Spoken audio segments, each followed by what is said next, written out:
In this video, I am going to be talking about 8 different herbs that I have used since I started my natural hair journey that actually helped me with hair growth. As you can see, yeah, I have been on my natural hair journey for 5 years now. Number 1 is aloe vera. Now, I use this as a detangler, conditioner, like pre-poo. I do not use it specifically for hair growth. I know that it has more than 70,000 enzymes, nutrients, vitamins, multivitamins, probiotics, salicylic acid, etc., etc.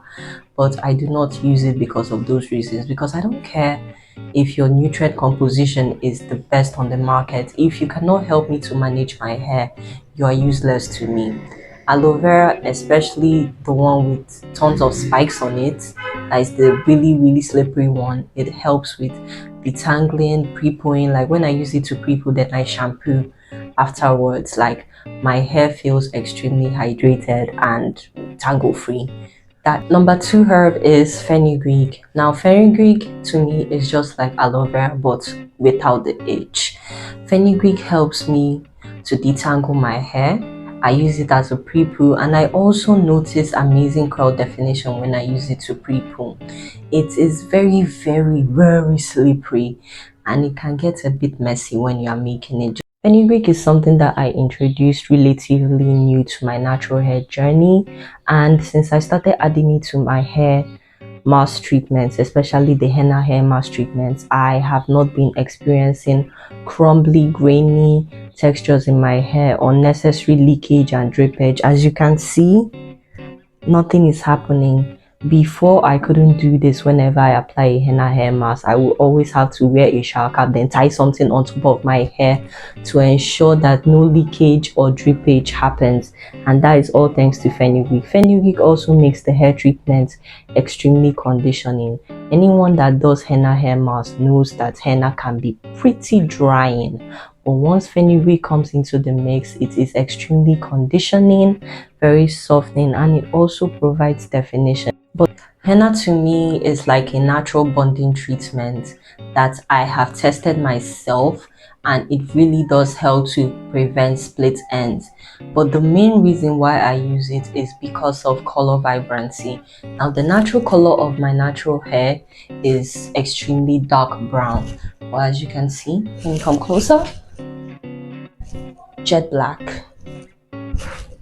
That's what henna does for me, and the results are permanent. Hibiscus, and hibiscus for me is a herb that is more like an assistant. But hibiscus is a temporary hair color. I just add it to the henna to give it a little oomph.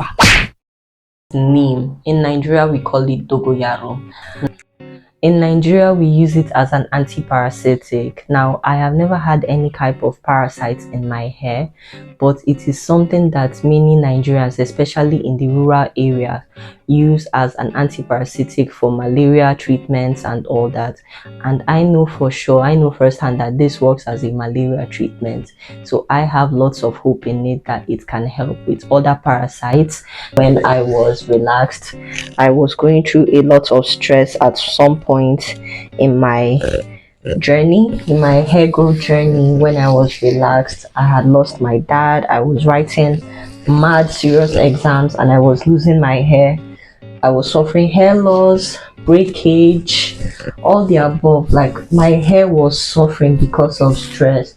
Now a friend's mom was looking for Igbo, that is the Indian hemp, so that she would use it to grow her hair.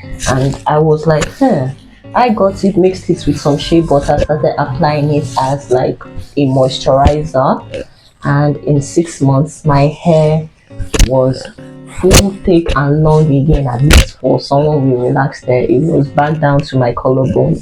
Let's talk about rosemary. Rosemary, unlike the other herbs that I have mentioned before, was actually one of the very few things that I used and I actually saw an increase in hair growth with it.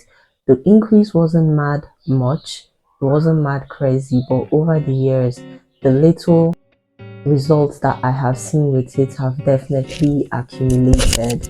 Black tea or green tea rinses, I do notice a huge difference when I do them as opposed to when I do not do them. I tend to get mad shedding when I don't use them, and I do know that, you know, hair sheds about 50 to 100 strands every day. And if you're someone like me that likes to wear protective styles for a very long time, it can really add up. But I swear, sometimes when you see that ball of hair, it can really make you skept. It can turn you into a skeptor.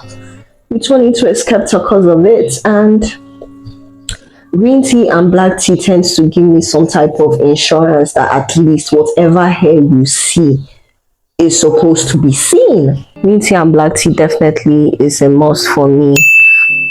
With regards to caffeine, I do not know if it works just as good as green tea and black tea, but many of the dermatologists that I trust and I follow online, they talk about how, you know, there are some scientific studies that can back caffeine and hair growth.